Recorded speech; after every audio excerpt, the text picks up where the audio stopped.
So, good afternoon, good evening, wherever you are. Welcome again to Cannon Fodder. But the segment that I actually love to do more than maybe the easy talk, which is fan comments. And as you know, I always have Richard, my sidekick, and we've got a little twist. We've got James Rowe, who's going to be going through the last 16 draw in the Europa Cup League. So, fellas, how's it going? Very Yeah, well, thank good. you for having me on again.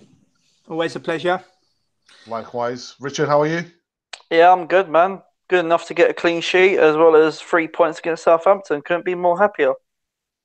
Well done. All right. So, like I said, as we know, this segment we go through some of your comments, but I thought I'll probably start with James's thoughts on the Europa match there against Batty, the second leg, as well as Yeah. his thoughts on the last 16. So, James, tell us, what's your thoughts on the last 16 draw and the last match against Batty?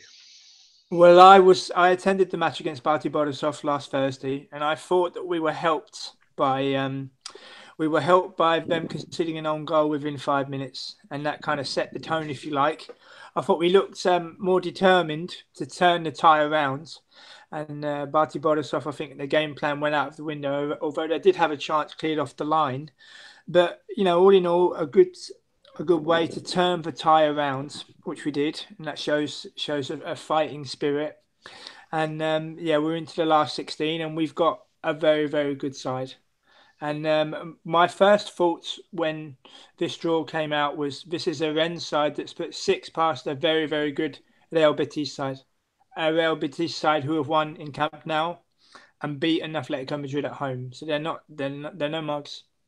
Rennes also have some very good players too, in the likes of Clement Grenier, Pepe, and they have they drew with Marseille yesterday in the French league at home. I don't think they were expected to. I think people expected Marseille to walk all over them, but there's definitely something about them. But we've just got to be as professional as possible. Just as professional as possible. I mean, you look, since we've been in this competition, we've lost to the likes of Cologne, to Ostersund, to Basti Borisov, and we have got to be really professional, playing our best team both home and away, and trying to get that away goal in the first leg, because I think that may well be pivotal. In the case of Rennes, they went to Seville and they won 3-1, and they're obviously three away goals, and it's not easy to win in Betis. Hardly anybody wins there, and they made it look like a piece of cake. So we've got to really be on our guard. I'm confident we'll get through to the last eight, but we've got to be on the money, because if we don't give 100%, then we may well be in for a surprise. But I can understand Richard's point before we came on air about it being a good draw, and I can understand fans' opinion about that.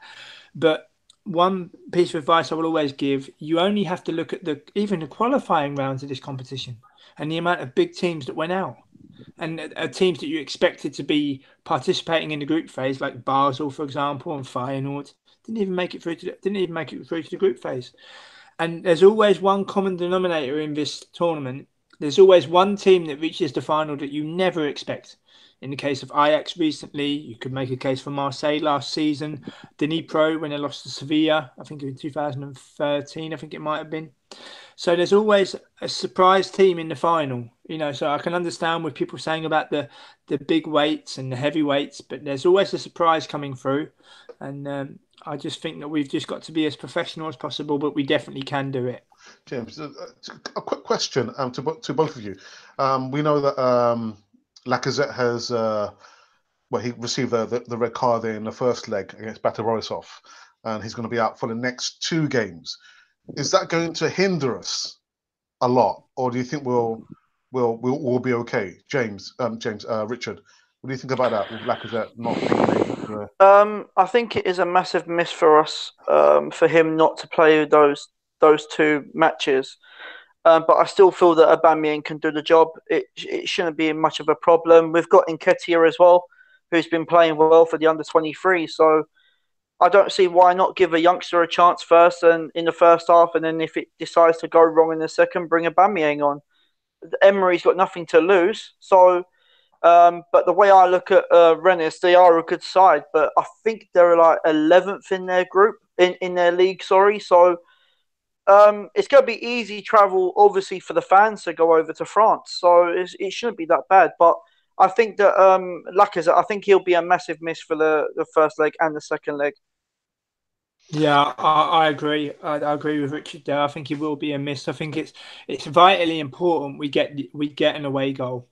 Because, I mean, obviously losing to Barty Borisov and people saying, oh, it's a terrible result as it was, it's always going to be, it was always going to be in our favour to finish the tie off at home, but Rennes are completely different. They may well be 11th in their league, but they're quite inconsistent domestically, but they really always have been, to be honest. And or at least in recent years, they finished second behind Dynamo Kiev in the group phase, and that we've got some.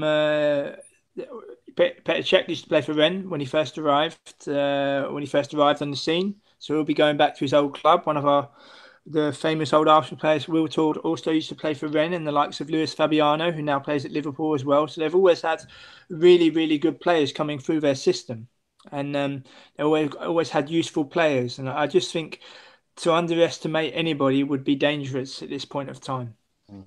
Just going to just a couple of comments that people made last week in regards to the first leg against Bate Borisov, and Arnav Ghosh was responding to my upload I did the post match, and he said that self-inflicted is just what led to my question.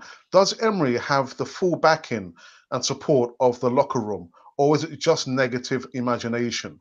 So was it so much that Bate played quite well against us in the first leg, or was it that Arsenal played so bad, James? Or again, was it just naivety and just, I don't know, why did we play so badly in the first leg there against Bate? I think it's maybe a combination of two things: Bate being very, very good and Arsenal not being at their best. But as I've said before, the biggest sea change in football, apart from the money and the commercialism in the past 20 years, is the fact that European teams have got better. They've improved. Coaching has improved. Mentality has improved. Games management has improved. You can't hand-pick your way through a tournament. It doesn't work like that. And if you try to, you'll come a cropper sooner rather than later. But I just think, maybe from an attitude sense, going all the way to Belarus, it's not Atletico Madrid away, is it? It's not AC Milan away. It's not Real Madrid away. It's not one of the glamorous ties that you're going to get in Europe. But this is the level that we find ourselves at the moment. And we also have to respect that level. I mean, I can understand people talking about Champions League and old top four, but if we could win this competition, our standing in Europe would improve immediately. People would take us a lot more seriously. And if we harbour ambitions to make progress and to do damage in the Champions League, we would do well to have a Europa League under our belt. You take Sevilla, for example. Sevilla won this competition, three times in a row, and also before that under Juan de Ramos. This is the golden age for them, and they lived through it, and they wanted it. They didn't just say, "Oh, we didn't. It's Europa League. We don't want Champions. We only want Champions League." We haven't won a European trophy for 25 years. This is a golden opportunity.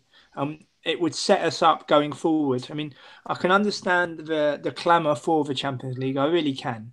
But the most important thing is to prove that we can win in Europe as well, because we don't want to get back into the Champions League and be having these getting through the group and getting knocked out at the last 16. When we eventually get back in it, what we want to get through a last 16, compete in a quarterfinal, try really hard to get to a semi-final, and all this Europa League experience can all stand us in good stead. Especially if we were going on to win a tournament in this instance. I mean, I thought last year was a tremendous opportunity that we didn't take. So we got to learn from that now. And there's an opportunity coming up to win this thing. And I think if we can prioritise it and give our all, we can do it. Alex, you know what? Going to that. Oh, sorry, go on. There's a question that's just come through the chat, and actually it's for you. Is the Europa League our best chance of getting into Champions League for next season, or does Arsenal still have a chance of securing top four? Do you know what? I don't know why people are putting top four out of it, because top four is there to get. and we're in a good position to even take it. Now, you may think I'm maybe thinking ahead, but I kind of think top 3 is also there to get as well, because of Spurs is now dropping points. They've lost 3 points, crucial points against Burnley of all teams. So that's going to backfire on them. And now we're in 4th spot. We just need to keep getting the 3 points. We need to keep winning our away games. The mentality has to be right. The players have to be playing to a professional level. They need to know when to go, when to stay. And we just need to take our chances. And I think if we take our chances, top 4 is definitely there to get. But going to the Europa League, I think we can do it. But getting past Rennes in the lot and getting to the next stages is going to be tough, because there's a lot of good teams in there. Chelsea are in there. Napoli are in there. So this Europa League is going to be a lot harder to what it was last season. That's for damn sure. But I wouldn't put top 4 out of it. I reckon we can still get Champions League even by even the Premier League, even if we do get knocked out of Europa League. So it's a win-win situation, but we just need to take our chances. I think. Sorry, James, you want to say something? One breeds confidence for the other, and if we are ticking along domestically, picking up points, being in contention for top 4, and reaching the latter stages of the Europa League, then one breeds confidence for the other. I would hate for us to limp out at a last 16 or a quarter-final stage. You know, you only have to look at Manchester United, who were in a similar position a couple of years ago, where they prioritised the Europa League, won the Europa League, and went on to gain Champions League football.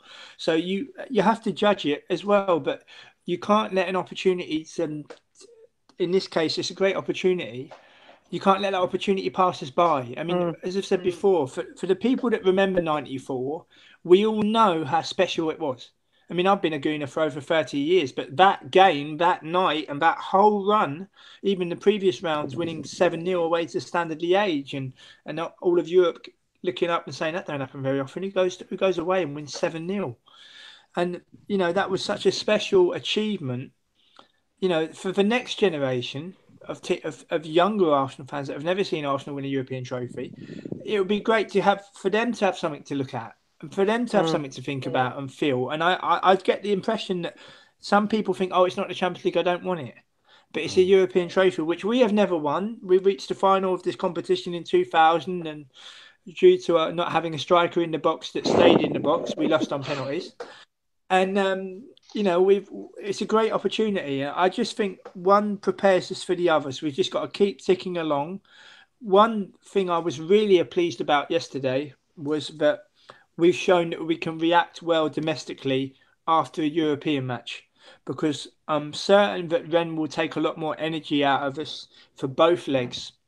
And I think the games after the first leg at Rennes, I think we don't have a game that weekend because it's the FA Cup. And after the first leg at Rennes, it's Manchester United at home. And then the second leg, we don't have a game because it's the FA Cup. So I'm pleased that we can react well domestically, but yeah, I'm just hopeful that we can go and really go for it in the Europa League and lay that goes to rest after a quarter of a century. Yeah, Alex, do you know what? Going back to that Bate Borisov game, that first leg game, if you notice, the players had to take 3 or 4 touches just to get the ball under control.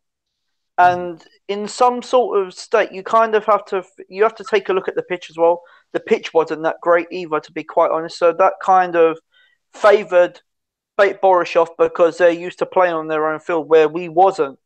So, but going back onto the second leg, we was more comfortable because we could play our quick 1-2 football. We could release the ball quicker because our pitch is more smoother.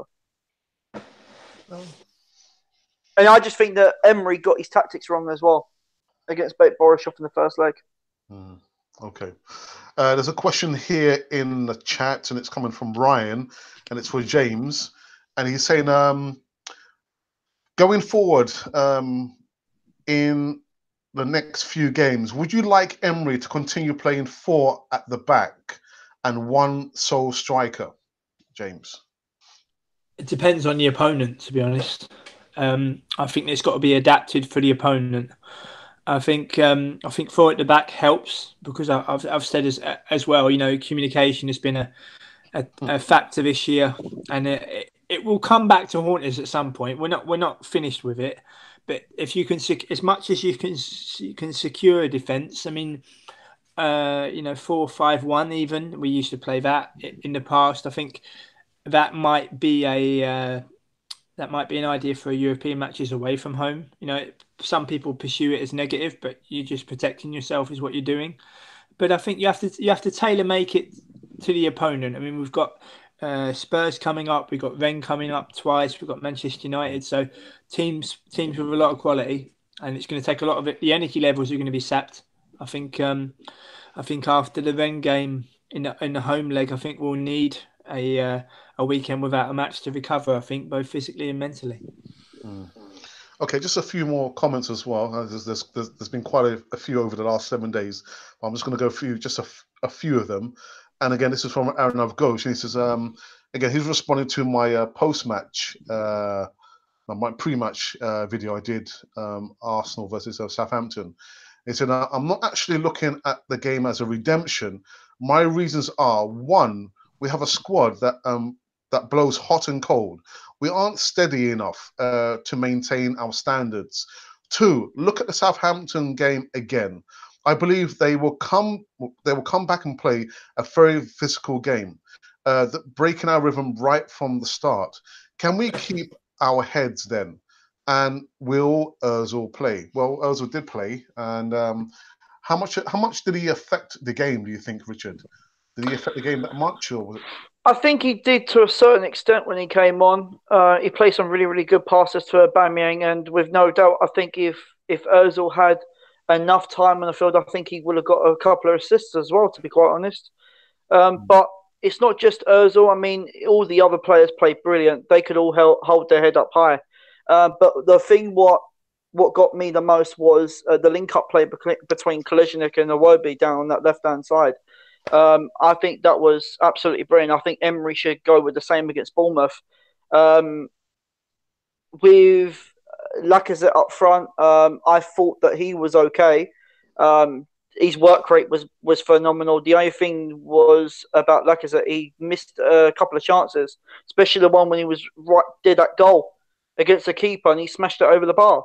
But apart from that, I think Ozil did make some sort of change to the game, because I can understand why he took off Ramsey, because we were slowly losing that creative and that pace. So we wanted to keep that pace, and that's why Emery thought, right, I'll bring on Ozil just to get that movement going again. So yeah, I think he did. Okay. And James, here's another comment from Arnav Ghosh, and I think this is after the match. He says, after a long time, I felt happy seeing the way we played. After a long time, we played better in the first half and got the goals. Arsenal management, which has messed up with the players' contracts, must sit down and draw up fresh contracts for Iwobi. It's such a pleasure watching this kid improve. At his age, he will make errors.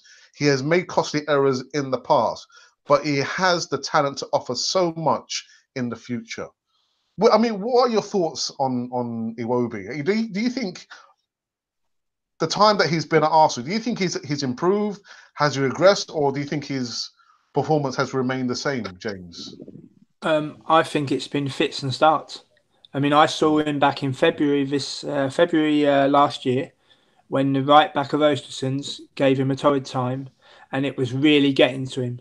He was throwing strops. He was asking for the referee to help him out. He didn't seem to have the guile to run beyond the right back, and the right back had the cigar out on him all night.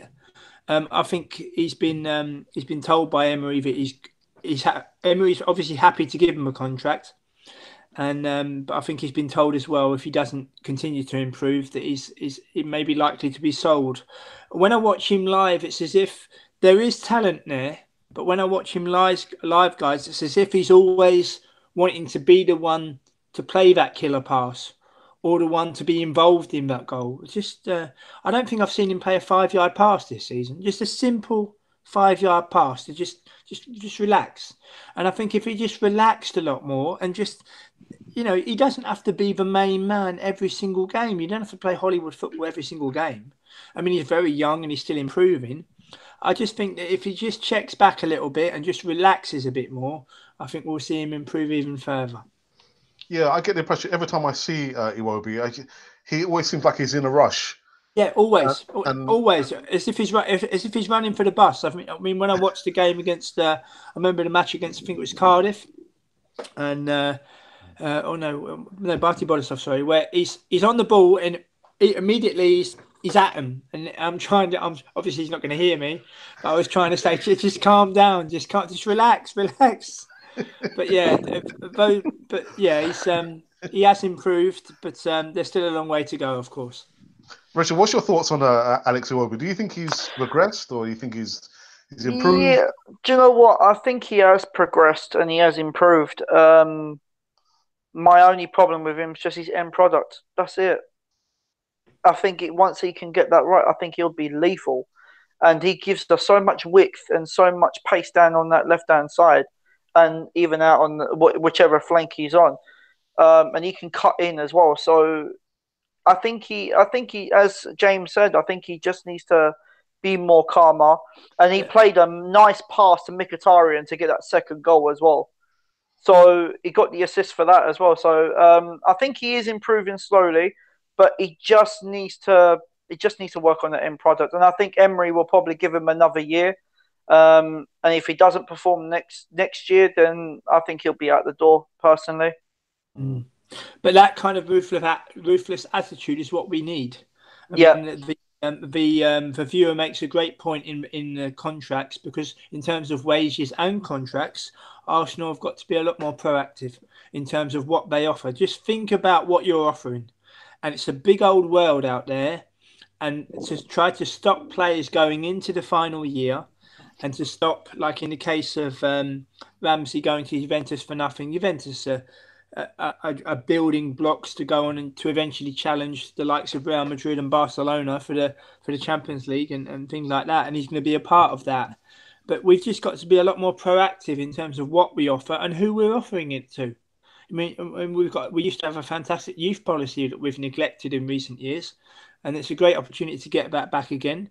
So it's about finding a mix of identifying players and also our own youth products. I mean, you get the people on YouTube now, when a player signs, oh, he looked great. YouTube makes every player look great. But when you watch a player in the flesh and when you watch him off the ball, you can sometimes have a different story. So I just hope that Arsenal are a lot more proactive. And I think in the summer, I'm really intrigued as to who we identify, because I think it'll be a real mix. I think it'll be a mix of players you wouldn't have necessarily heard of before, or maybe even one of players that maybe even been forgotten about. But we've got to give Emery the opportunity to bring in who he wants and kick on from there. I think we will, because apparently Monchi's coming. So, and we've got to pay £3 million release clause. So, I think pay it. Yeah, I think if Monchi's going to come in, and I think he will identify the quality that we actually need as well. Yeah. So that's 100%. Look what he's done at Roma as well. So I think he'll be perfect for Arsenal as a footballing director, definitely. And is also it a done deal, James? Not that I have seen no official announcements. You hear it's a done deal, but the most exciting thing is he's worked with Emery before, and they were the key to Sevilla. What made them really, really good. And one of the greatest things, I mean, there was a list of Monchi's buys, if you like, and the one that I looked at it and I had to do a double and a treble take. Monchi managed to get Dani Alves for £500,000. Dani Alves is a man who has won about 38 trophies in his career. And when you have that type of serial winner in your ranks, then it's contagious to everybody. And to Dani Alves for £500,000, that's right up there with the Anelka one, really. Obviously, Dani Alves is one of the greatest players of his generation, but in terms of pricing, when Arsenal got Anelka for 750 grand, so I think when it is hopefully confirmed, I think it will be a masterstroke. Yeah. Right. So, And, guys, before I just continue, anyone's watching now, make sure you subscribe to Arsenal TV. I haven't put the link in as yet in the comments box, but I will once we finish this segment. So that's Arsenal TV Richard's channel. And also make sure you follow James Rowe NL on his Twitter handle as well. Right, just quickly back in the chat, there's quite a few comments here, again from Ryan. And he's saying here, we have to win our next 2 games, and Spurs have to lose both for us to even get to a point of them by Saturday. What are your thoughts on Sarri and Kepa's situation? Hold that thought. So we're playing on Wednesday against Bournemouth, and I remember speaking to James and somebody else who was on the channel as well, and we were going through the next 4 Premier League matches, and I did say I was a little bit concerned about Bournemouth and the movement they have up front. Richard, what's your prediction for the Bournemouth game on Wednesday? I don't know. Considering Bournemouth but actually beat Chelsea 4-0, I wouldn't be surprised if they actually put up a decent fight against us. They haven't been doing too bad. They've been getting results here and there. I think I'll go with the same as Southampton, to be honest, 2-0. Wow. Okay. I watched Bournemouth's highlights against Wolves, and that had chances in that game, and I think Josh King looks on form. I think he's got 4 in his last 5, and I think his movement might cause Arsenal a bit of trouble. But I think Arsenal will win 2-1. 2-1. Well, I'm going for a 3-1. I think it's going to be a dogged fight, but I think we'll secure the points. And then we've got the big one against them lot down the road. James, what's your prediction for that game? I'd like to think we'll do it, but I think it may well be a draw. I think it may well be a draw. I hope. As I say, I'm not. I think 1-1. 1-1. I just think 1-1. Also, as well, you've got, not that you hand-pick games, but we've got an important game against Rennes coming up. Yes, it's the biggest game of the season, and yes, they're arch rivals. It's the game that means the most to all of us Gooners. But you gotta prioritize things, and I just think the occasion is going to be big. We lost there last year, and we were overrun at times last year. And my honest opinion is I think it might be a 1-1 draw. Richard, what's your prediction for the North London? I do not want to lose this flipping game one bit. I can't stand the fact of losing to Tottenham whatsoever. But looking at it realistically, Tottenham have been lucky with certain results, to be quite honest, especially like they got that last-minute winner in one of their previous games as well. So I don't know. I know Harry Kane will be back, but I don't think he'll be fully fit. I don't think he'll start straight away coming back from injury. So that would be a bit of a bonus. Ali, I don't know. He played against Burnley, didn't he? And he scored as well. He scored the goal. But then again, Tottenham still lost. But I don't know. I want to win. That's all I can say. I'll go 2-1 Arsenal. Okay. I'm just thinking, now we know Lacazette again. He's not going to be in the Europa League. I think he's going to be doubly fired up to prove himself. You would hope so. You would hope so. I mean, I don't know where it's come from, but there's some rumours that that Lacazette might be. Emery might think to maybe even sell him in the summer. I've seen that. Yeah, I saw that as well. And you don't know what Emery's thinking about. You don't, as I say, identification of players coming in is the key, really. And for me, it's about giving opportunities to Emery to source for players he wants and to be ambitious. And I'm hoping he's going to raid not just Ligue 1, but also La Liga. I hope he's keeping tabs on a fair few players. I mean, I saw we was linked with Alex Grimaldo of Benfica, the left back, and I watched him play live against Ajax last October, and he looked really, really good. especially with attacking with set pieces. He would always try to get forward, and defensively he looked quite good as well. So, but I think the price tag, I think, is 60 million euros. I don't necessarily see Arsenal playing that for one particular player, but I think Grimaldo would be a great candidate, and he's only 23 years old, I believe. But James, we were linked with that player who was playing in the MLS, Almiron. Almiron, yeah, that was at Newcastle. What happened to the deal? Were we really going to buy him? See, that's the thing. I mean, the links now, like for example, the Matthijs de Ligt link that's come out of nowhere. And obviously I talk about that because I watch him play on a regular basis and I've watched him play since he's broken through. But you obviously with the social media and people in the know and all these different kind of things, some people only hear what they want to hear. And you can't stop that. You know, you can only try to be as clear and concise as possible. But we need a centre back. And for me, it's about identifying the best one that we can get in the summer. And then also looking at a potential winger as well. Richard, what was your thoughts on Mkhitaryan? Did you think he had a relatively good match, or you weren't really impressed by him? I think he had a good performance against Southampton. He put in a good, decent shift in, just like all the others did.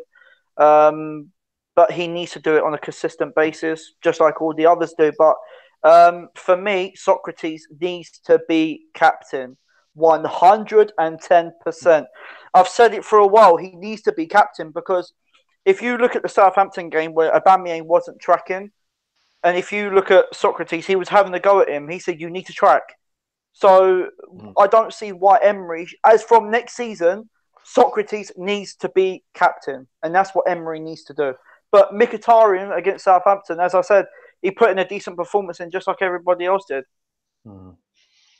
It wasn't the best, but he done what he had to do. But James, we always harbour on about the youth development set up at Arsenal, the history, the rich history there. Yeah, exactly. Mavropanos, why didn't he pick Mavropanos? Mavropanos, but even Daniel Ballard and Charlie Gilmore are doing really well in the under-23s as well. You would hope in the summer, I really hope in the summer with the comings and goings, that it's a real fine balance between someone that you buy and someone that you promote. You buy who you want to buy. You don't buy for the sake of buying because, as I say, I'm fortunate enough to interview many professional players and managers on a regular basis. And there's so many players that are without a club or on the sidelines at a club that are just chomping at the bit to get back in football, but I think people seem to expect that, if we don't buy, we're not doing anything right. No, you only buy what you need. And it's also real money at stake. It's not monopoly money. And so you've got to, you think of the money wasted by Arsenal in recent years. We've got to stop wasting money. Like in the case of Gabriel Paulista, a fantastic defender, was unfairly treated. And now look at him at Valencia. He's doing a wonderful job. We spent 15 million euros on Gabriel Paulista. Didn't play him half as much as what we should have done. And we sold him a 5 million euro loss. That doesn't make sense, does it? So you've got to stop. You've got to stop doing that. Identify what we need. It's well known we need a winger and a centre half. So I go out and identify them. Scout them. Watch them in as many opportunities as you can. And then when it comes to the bidding section, pay what the going rate is. Don't try to chomp and change. I'll give you a figure. If it's 40 million euros, pay the 40 million euros. Don't try and haggle by saying, I'll give 37. No, I'll give 35. No. If you want this player, go and get him. Godin is transfer free. Now, it's very, very ambitious. It's very, very ambitious. Very ambitious. But why can't we show ambition? Atletico don't want Godin to leave. They're only respecting his wishes that he wants a new challenge and letting him go, which is also a sign of respect. So, and obviously with the Spanish language and everything, Unai Emery could convince him. I don't understand why we can't be ambitious in that respect. I just think over the years, guys, that our money has been mismanaged. Yeah. That's all I can say. But Gabriel, he was a great defender, but he was badly treated, and he He didn't was. really get that. He didn't get that much time. I think his last game was against Chelsea. FA Yeah. Cup, was it FA Cup? I think it was his last Yeah. game. Yeah. And after that, he didn't play. So it's a shame that we let him go. To be quite honest, because I thought he was quite decent. It was thanks to him in the semi-final, guys, against Man City that we actually got Yeah, through. Because the images of him after that game, the guy was absolutely done in. But he'd given everything. He couldn't give no more, and that's the type of player that you want to eulogise about. I mean, he's doing so well at Valencia now. I mean, I think Valencia will maybe even reach the last eight of the quarterfinals. Could even be a surprise, and he's part of that defence for Valencia. He's a rock solid part of that defence, and yeah, we could fingers crossed it doesn't come back to bite us in the behind if we're drawn against Valencia. Should we get through? Okay, and the last topic, the controversial topic. I haven't told you guys about this, but apparently, yeah, I think Ryan alluded to the issue yesterday when Chelsea were playing Man City in the Carabao Cup final, and a certain player refused to be substituted. Kepa, what are your thoughts about this goalkeeper refusing? I mean, I didn't see the whole match, but I saw the clip it where I think he went down with cramp a couple of times, and I think Sarri was trying to get the substitution up and ready, and actually Kepa refused to be substituted. Yeah. James, what are your thoughts on that situation there? Well, I just think it shows the respect to his manager, to his teammates, to his club. He's very young, okay, but you can't put everything down to youth. But this just goes to show that Sarri is not in charge. If you are in charge, then all your players are singing from the same hymn sheet. Again, the small details. Can he command enough linguistic ability to communicate with everybody? You know, and it might sound silly, but this is where it all starts. The finer This is details. where this is where it all starts in any job, whether you're a lawyer, whether you're a cleaner, whether you're the boss of a multi-million company. And I just think that the fact that did he have cramp, did he not? But also, if your number comes up, off you go. There shouldn't be no I'm all right, I want to be a hero, this and that. And Sarri's in a position now. What does he do with Kepa? Did he even want Kepa? Did he even want him? Was he saddled with him? These are the things. You know, years ago, I mean, I'm not that old, but years ago it was the manager and assistant that went to watch players. Do I want him? No, I don't want him. Okay, fine. Do I want him? Yes, bring him in. And it's as if now that the players are brought and this is what you have to make make of it what you will with the players you have at your disposal. But I think Sarri, if I was Sarri now, I'd be thinking that I'm not in charge of this dressing room. I'm not in charge of this club. Maybe in name only, but Would you yeah, walk? If you were sorry, I would you? would. Would you? Yeah. I would. I would definitely. I would have done that straight after the game. But for them also to have the quotes of cramp coming out about an hour afterwards, just say what it's all about. Just say what it's all about. I mean, Sarri was 10 years ago working in a bank, and now he's a manager of a Premier League club. So that has to be respected because you know anybody in jobs outside of football that manages to get in football need respect. But yeah, I thought Kepa, you know, showed his youthful side and a bit of immaturity really, and it's just a shame really. But I hope Sarri makes the right decision for him. Because I mean, years ago, do you remember the old Charlton and West Ham manager Alan Curbishley? Do you remember I him? do. Yeah. He came out with a quote, and it said, "Nothing surprises me in football anymore." And when you hear things like this, I think of his quote, and I think, yeah, he's right because nothing surprises me anymore. Player power. Richard, what's your thoughts on Kepa refusing to be substituted? I think that Kepa was disrespectful to the manager as well as to his teammates and to the club. As what I said on my tweet, if the manager, whatever the manager says, goes. Simple as that. If he wants you off, then come off. But also, the captain for Chelsea didn't even do nothing. He didn't even go over to Kepa to say, "Look, go off. He wants you off. Just go off." And I reckon that this situation is going to bite Sarri on the bum.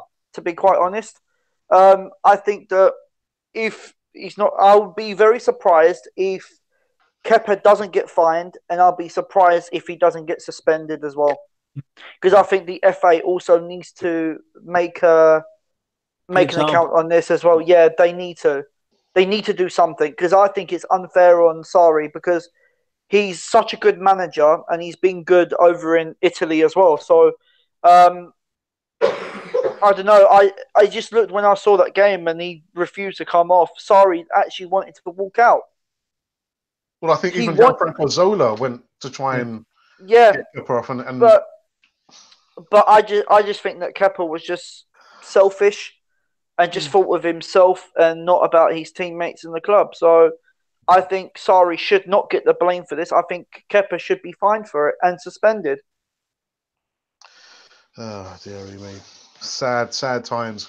Player power. Yeah, well, it's as if the game that we all love, guys, it's as if it's eating itself. Yeah. It's as if it's eating itself. And you wonder in 5 to 10 years' time how things are going to be, how the lay of the land is going to be, and you just think, you know, what's going to happen in the future. Are we going to have, like Arsene Wenger joked, are we going to have social media picking the starting lineup? Are you going to have robots, you know, doing certain things behind the scenes and all that kind of stuff? And yeah, you worry really. I mean, I just think as well. I mean, obviously we don't have the commercialism like the Premier League here in the Netherlands, but there are small differences. But yeah, you wonder about player power and how much that's going, because any manager worth his salt, you can't change. You can't change a group of players. You can try, but yeah, it's sad times really. All right. Well, anyway, listen, I'm going to draw this segment of fan comments to an end. Before I do, I want to say a big thank you to Richard. Richard, thanks again for coming on and helping with fan comments. And of course, to James Rowe NL out there in the Netherlands. James, thank you so very much. We really appreciate your time coming on the channel, because I imagine sometime in the future you're going to be so important. Not that you're not now. We'll just have to say, before I go, because obviously this is an Arsenal fan podcast. Yeah. I spoke to ex-gunner Sebastian Larsson last Friday. Oh, and my interview with him will be released in the next couple of weeks. And we spoke about Arsenal and his time at Arsenal and Arsene Wenger.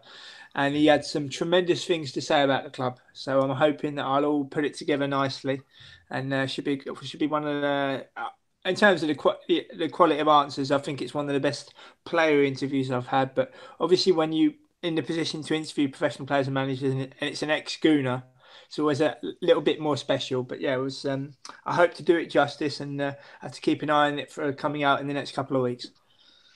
Okay. And on that note, I'm going to say thank you to everyone who came by and made a comment in the chat, as well as the viewers. Remember, this coming Friday, we're going to be doing Easy Talk. There are going to be a couple of surprises, so make sure you tune in. I'll do maybe 1 or 2 promos between now and then. But anyhow, this has been Cannon Fodder, the channel for Arsenal fans all over the world. And we are out.